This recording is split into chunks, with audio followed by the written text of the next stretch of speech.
Hey, how's it going everyone? My name is Deathboy, and as you can see from the title of this video, this will be a guide for Akkan Gate 2. This guide will cover some notable attack patterns and major mechanics. If you have enjoyed this video, please leave a like for the algorithm gods and subscribe to my YouTube channel for future videos. Without further ado, let's go ahead and jump right into it. For Gate 2, you want to bring the following battle items: Destruction Bomb, Time Stop, and Sacred Charm. 2 members in a raid should bring Corrosive Bomb for the last phase, and 2 other members should bring Camouflage or Stealth Robe for one of the mechanics. Usually, supports are expected to bring Corrosive Bomb, but it does not really matter as long as Corrosive Bomb and Stealth Robe are covered. You could bring Atropine instead of Time Stop if you want to deal additional damage. Some members can also replace Sacred Charm with Dark Grenade if damage is lacking. Before you start the raid, the party should decide who's going to throw Corrosive Bomb first and who will use Stealth Robe first. Most parties tend to type C1, which means first corrosive, with C2 meaning second corrosive, or S1 meaning first stealth, S2 meaning second stealth. Similar to Vicus Gate 2, Akkan Gate 2 has a meter gimmick. Getting hit by some attacks will cause your meter to fill up. In addition, at the start of the fight, the boss will give a debuff to the member who is closest to the center of the map. This debuff will slowly fill up your meter over time. After 16 seconds, the debuff will transfer over to the nearest member. This will occur throughout the entire fight. If your meter is filled up, you will be stunned for a few seconds. When the meter is about to fill, you can spacebar or push immune to prevent the stun. Every time your meter fills up, a debuff will stack. At 3 stacks, there will be a large green aura around you. If members stand in this green aura, the meter will fill up. If you get 5 stacks, you will be mind controlled and attack nearby members. The first major mechanic happens at 162 HP lines or below. A cutscene will occur and the map will darken. The middle of the map is no longer safe for this mechanic. You will see a skull object on the ground and a red ghoul will spawn on the map. The goal of this mechanic is to juggle the skull around to make sure the red ghoul does not touch the skull. In most parties, one of the members will pick up the skull and throw it to 5 o'clock. Whoever has the stealth robe should wait at 5 o'clock until the red ghoul is close. Then use the stealth robe and quickly pick up the skull and move clockwise. The member with the second stealth robe should be walking ahead of the member holding the skull, waiting for that member to throw. When the red ghoul gets close, throw it to the next member who has a stealth robe using a skill on your action bar. By the time the buff expires from the second member with the stealth robe, the mechanic is nearly finished. When you see the ghoul get close, throw it far away. Members who are not holding the skull will randomly get a green aura beneath their feet. This should be dropped at the edge of the map. When you see the red telegraph, move out so that you do not step in it, as it deals massive damage and increases your meter. Green ghouls will also rotate around the edge of the map, attempting to fear any member who is close.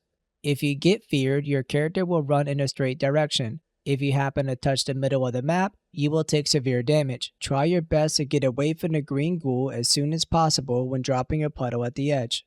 The next major mechanic happens at 140 HP lines or below.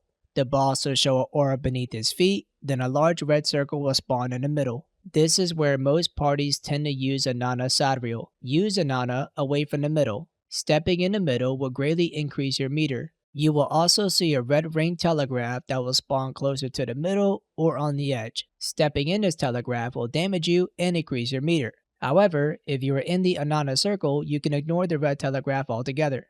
After a few basic attacks, the boss will vanish, then teleport near a random member and attempt to kill anyone in front of him. Move away from the boss or behind to avoid dying. The next major mechanic happens at 110 HP lines or below. The boss will either move to the middle or transition to the mechanic instantly wherever he is standing. Usually, if the party is doing high damage, the boss will not move to the middle and will instead transition to this mechanic instantly. If the party DPS is low, you will see this mechanic multiple times throughout the fight. You will notice a green skull next to the boss, one on the left and one on the right. Whenever the skull is glowing, this is an indication that the shadow will move in the opposite direction. For example, if the right skull is glowing, move to the left side and vice versa. The goal is to hug the shadow and not get caught by the boss. He will either do a 90-degree or 180-degree spin. If the boss starts with a 180 spin, he will always do another 180 spin. The boss will do this 2 to 3 times. He can also do a 360-degree spin, which is very easy to dodge. The general rule is that he will always return to his starting position on the 3rd turn unless he starts with a 180 spin. If you see 2 90-degree spins back to back, the last one will be a 180. If you see a 90 then a 180, the last turn will be a 90. Pay attention to which skull is glowing and move in the opposite direction. If you do not stand in the boss's shadow in time, there is a good chance you will be petrified. If this were to happen, the boss will kill you once the mechanic is finished. Make sure you get away from the boss when the mechanic is finished if you notice someone is petrified. The next major mechanic is at 85 HP lines or below. It is the same as the 140 HP line mechanic with one difference. The boss will instantly teleport to a random player to try to kill anyone who's in front of him. Then the mechanic will proceed as normal. If the Sadrio is up, you can use Thyrane when the boss teleports near a member to activate a hidden interaction where Thyrane and Nineveh will do a combo attack. Most parties do not do this and tend to save Thyrane for the last phase. The next major mechanic happens at 53 HP lines or below. This is the same as the 162 HP line mechanic. However, the green puddles from the 162 HP line mechanic will still be around. The last major mechanic happens when the boss is at 0 HP lines. A cutscene will occur. Once the cutscene is finished, whoever is assigned to throw the first corrosive bomb should throw it as soon as possible. Every member should quickly throw destruction bomb and use a few weak point skills. The goal is to deal enough destruction points to end the fight. If Thyrane is up, use it immediately.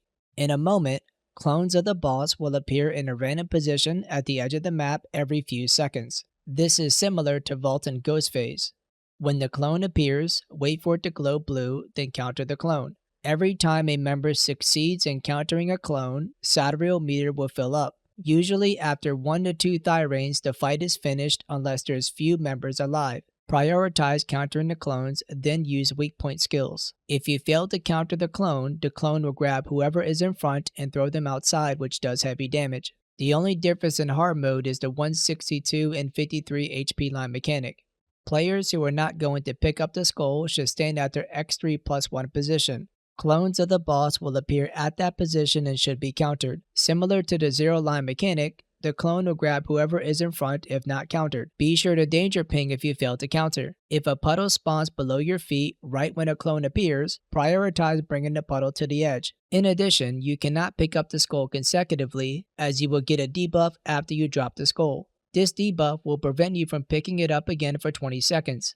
In normal mode, you can juggle the skull around without having to worry about the debuff. But in hard mode, Stealth Robe is very important as it allows the mechanic to be done easily. I will now go over some notable attacks that happen throughout the fight. Smash and Fire. The boss will smash the ground once with his scythe, then use his lantern to spray a fire-like attack in front of him. Stand at his back to avoid increasing your meter and taking damage. Red Laser. The boss will do a front attack with his scythe, then fire a straight laser with his lantern. Standing in the laser will greatly increase your meter. Tentacles. The boss will vanish and move to the middle. Then he will stomp the ground with his scythe and a green puddle will surround him. Avoid standing in this green puddle as it will deal damage. Tentacles will spawn around the map that you should kill. In addition, green puddles will randomly spawn on the map. This attack will usually occur before the first mechanic. Green Circle. The boss will raise his lantern and target a random player with the green pizza telegraph.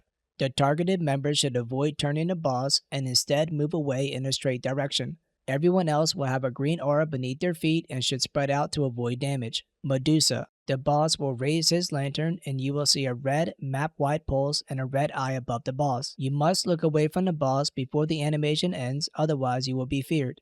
This attack usually occurs after the 162 HP line mechanic. Dash Counter. The boss will move his scythe back, getting ready to charge forward. Then he will glow blue. This is the cue to counter. If the counter fails, he will dash forward, damaging anyone in front of him. Red and Green Laser.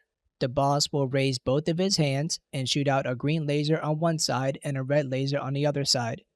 Keep moving to avoid getting hit by the laser. X Laser. The boss will stand still and raise his lantern. Most members will have an X-shaped laser under their feet. This laser will explode when the debuff expires. You should spread out from other members before the debuff expires and move out of the telegraph to avoid damage. Green Pizza. The boss will move to the middle of the map and perform a map-wide attack that will pulse 3 times. Only one part of the map is safe. Remain in the safe spot until the 3rd pulse, then you can safely move out. Spin Counter. The boss will ready his scythe, which will glow green. Then he will continue to spin multiple times and follow up with the inside safe attack. This can be countered if the boss glows blue. Deska lasers. The boss will use the lantern to attach a laser to most members, spread the laser apart. In addition, 2 random members will have a green circle around their feet. These circles should be stacked together or spread far apart. In a moment, the green circle will show a large red telegraph where inside is safe. If you cannot make it to the safe spot in time, you should use a time stop potion. And that will conclude my guide for Akkan Gate 2. I did not include all notable attacks, only the ones I thought were important.